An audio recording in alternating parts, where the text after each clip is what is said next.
മത്സരിക്കുന്നത്. എൻ്റെ തെരഞ്ഞെടുപ്പ് ചിഹ്നം തെങ്ങിൻ തോപ്പാണ്. വോട്ടിംഗ് മെഷീനിൽ 6ാമത്തെ നമ്പറാണ്. PK ശശി, ബ്രാക്കറ്റിൽ PKS, നേരെ തെങ്ങിൻ തോപ്പ്. അങ്ങനെ കൃത്യമായി ജനങ്ങളെ പഠിപ്പിക്കണം. പഠിപ്പിക്കുന്നതിൽ ഒരു ജാഗ്രത കുറവുണ്ടാകില്ല. CPM ഞാൻ കഴിഞ്ഞ കുറെ കാലമായി പ്രവർത്തിക്കുന്ന ഈ രാഷ്ട്രീയ പാർട്ടി കമ്മ്യൂണിസ്റ്റ് പാർട്ടി CPIM ഈ തെരഞ്ഞെടുപ്പിനെ നേരിടുമ്പോൾ എല്ലാ അളിഞ്ഞ ഏർപ്പാടുകളും പുറത്തെടുക്കും എന്ന് നമ്മൾ കണ്ടോളാം.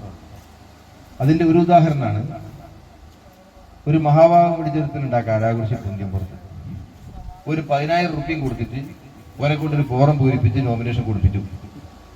ഓന്റെ പേര് ഇതേ പേരാ, ശശി PK. അതെന്റെ പേരിന്റെ മേലെയാണ്. പക്ഷെ ഇവർക്ക് വിവരമില്ല. ആർക്ക്? ഇത് ചെയ്യിപ്പിച്ച ആൾക്കാരുണ്ടല്ലോ, ഇവർക്ക് 5 പൈസക്ക് വിവരമില്ല. ഈ ആളുകളൊക്കെ, നാട്ടിലെ ആളുകളൊക്കെ തനി പൊട്ടന്മാരാണെന്നാണ് ഇവരുടെ ധാരണ. ഇതൊക്കെ നല്ലതുപോലെ വേർതിരിച്ചറിയാനുള്ള നല്ല വിവേകവും വിവേചനാശക്തിയുള്ള ആളുകൾ തന്നെയാണ് നമ്മുടെ നാട്ടിലെ ജനങ്ങൾ.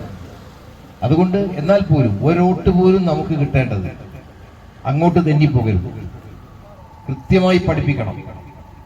നമ്പർ 6 PK ശശി, ബ്രാക്കറ്റിൽ PKS, നേരെ തെങ്ങിൻ തോപ്പ്. ഈ ചിഹ്നത്തിൽ വോട്ട് രേഖപ്പെടുത്തണമെന്ന് പറയണം. ഇവിടെ നിലനിൽക്കുന്ന ഗൗരവമായ പ്രശ്നങ്ങൾ, ഇപ്പൊ ഞാൻ അവിടേക്ക് പോയപ്പോ, തൊട്ടടുത്ത് പോയപ്പോ ഏറ്റവും ഗുരുതരമായ പ്രശ്നം കുടിവെള്ളത്തിന്റെ പ്രശ്നം. ആ കുടിവെള്ള പ്രശ്നത്തിന് പരിഹാരം ഉണ്ടാക്കണം. നിലവിലുള്ള തടയണ അത് വേണ്ടത്ര പര്യാപ്തമല്ല. അപ്പൊ ആ തടയണയ്ക്ക് ആവശ്യമായിട്ടുള്ള മാറ്റങ്ങൾ വരുത്തി ഈ കുടിവെള്ള പ്രശ്നത്തിന് പരിഹാരം കാണാൻ നമുക്ക് സാധിക്കണം. അതിനാവശ്യമായ പ്രവർത്തനങ്ങളെല്ലാം സംഘടിപ്പിക്കുമ്പോൾ മറ്റൊരു കാര്യം കൂടി പറയാം.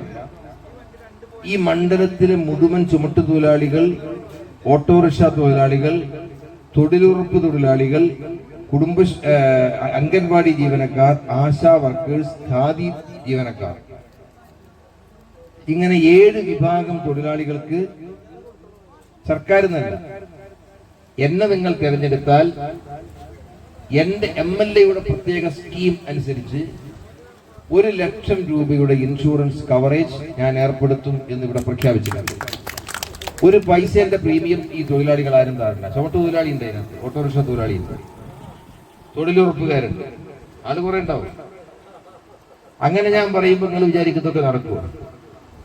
ഈ സംഗതി നടക്കാൻ എന്റെ തറവാട്ടിൽ നിന്ന് പൈസ തീർക്കണം. സർക്കാർ MLA-ക്ക് കൊടുക്കുന്ന ശമ്പളം ഉണ്ടല്ലോ, അതും സ്പെഷ്യൽ അലവൻസ്, അത് നമ്മൾ എടുക്കാതിരുന്നാൽ മതി.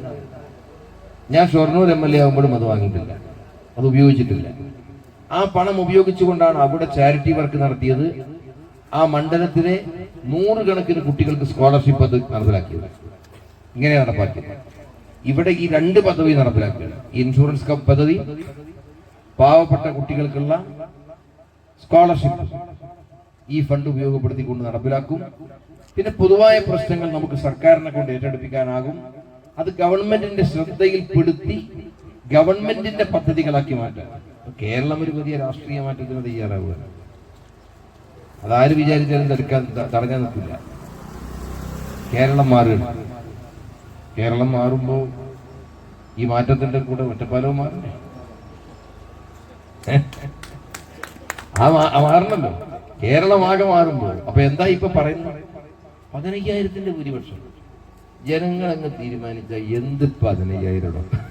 അല്ലെങ്കിൽ ആലോചിച്ചു, നാട്ടിലെ ജനങ്ങളങ്ങ് തീരുമാനിച്ച 15,000 ഒക്കെ അപ്പൂപ്പൻ താടി പോലെ പാറിപ്പോവില്ലേ? ജനങ്ങളല്ലേ അവസാനത്തെ അധികാരികൾ. ഒരു MLA-യും ഒരു മന്ത്രിയും ഒരു MP ഒന്നല്ല നാട്ടിലെ പ്രമാണിമാര്. ഇതെല്ലാം തീരുമാനിക്കുന്നത് ജനങ്ങളാണ്. ജനങ്ങളാണ് തീരുമാനിക്കുക. ഞങ്ങൾ അവിടെ ഒരു തെങ്ങാതി നല്ല A ക്ലാസ് കതറുപ്പായ കെട്ടിച്ച് അലക്കി തേച്ച കതറക്കെട്ട് തേച്ച്, പിന്നെ ഉമ്മൻചാണ്ടി വന്നതിന്റെ ആദ്യമായിട്ട് സഭക്കകത്ത് കയറുക. അങ്ങ് കയറുമ്പോൾ സെക്രട്ടേറിയറ്റിനകത്ത് കയറുമ്പോൾ സെക്യൂരിറ്റിക്കാരെന്നാണ്. അപ്പൊ ഇവർക്ക് MLA-മാരറിയില്ല. അപ്പൊ അയാൾ സെക്യൂരിറ്റിക്കാരൻ ചോദിച്ചു, MLA ആണോ ചോദിച്ചു. അപ്പൊ ഇയാൾ ഉത്തരം പറഞ്ഞ, അല്ല MLA അല്ല, MLA-നെ ഉണ്ടാക്കണമെന്നാണ് എന്ന് പറഞ്ഞ നാട്ടിലെ പ്രവർത്തകനാണ്. പ്രവർത്തകനാന്നാ പറഞ്ഞ ആള് രസികനാ. അപ്പൊ നാട്ടിൽ നിങ്ങളാണ് MLA ഒക്കെ ഉണ്ടാക്കുന്നത്, ഒരു പ്രമാണിയല്ല. MLA-യും MP-യും മന്ത്രിയൊന്നും പ്രധാനികളല്ല. ഏറ്റവും പ്രധാനികൾ എന്ന് പറഞ്ഞാൽ നാട്ടിലെ സാധാരണ ജനങ്ങളാണ്. അവനോട് ഈ കാര്യങ്ങൾ പറഞ്ഞ് ബോധ്യപ്പെടുത്തുക, ഈ യാഥാർത്ഥ്യത്തിലേക്ക് അവനെ കൊണ്ടുവരിക, അതിനാവശ്യമായ പ്രവർത്തനം നടത്താൻ നിങ്ങൾക്ക് കഴിയണം എന്ന് മാത്രം സൂചിപ്പിച്ചുകൊണ്ട് ഞാൻ നിങ്ങളുടെ കൂടെ ഉണ്ടാകും എന്ന് ഉറപ്പ് നൽകിക്കൊണ്ട് ഇവിടെ നൽകിയ സ്വീകരണത്തിന് നന്ദി പ്രകാശിക്കുന്നു.